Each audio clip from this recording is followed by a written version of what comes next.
Labis ang kasiyahan ng mga batang mag-aaral ng Mangansag Elementary School nang matanggap ang handog ng pagbabago bags ng tanggapan ng pangalawang Pangulo.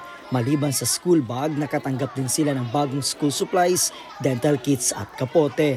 Kwento sa amin ni Teacher Edgar, makakatipid ang mga magulang sa mga gamit pang eskwela ng kanilang mga anak.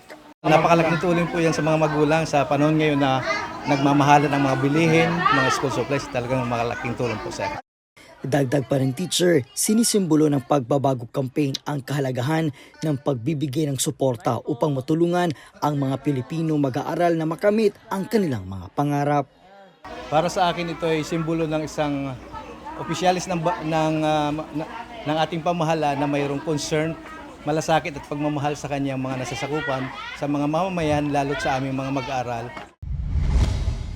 Nakatanggap din ng pagbabago bags ang mga batang mag-aaral ng Alegria Elementary School. Nagpapasalamat kami dahil isa kami sa mga school na napili na beneficiary na makatanggap ng project ng ating Vice President na si Vice President Sara Duterte. At bagamat ang layo-layo namin pero narating pa rin kami.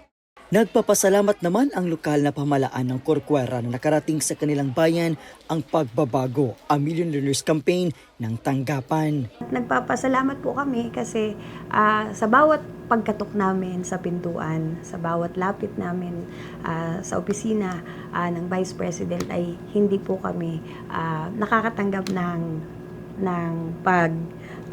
hindi po kami nade-deny. Palagi po kami na pinagbubuksan ng pinto at palagi pong tumutugon sa mga kahilingan namin.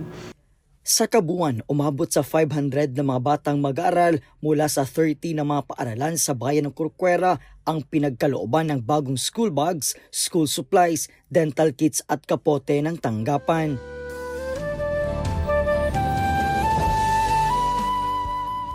Sa bawat pagbabago bag na ipinagkaloob sa mga batang mag-aaral sa ating bansa, hangarin ng tanggapan na matulungan ang mga bata na makamit ang kanilang mga pangarap balang araw.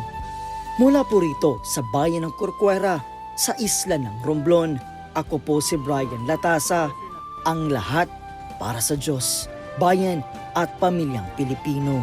Valiente News.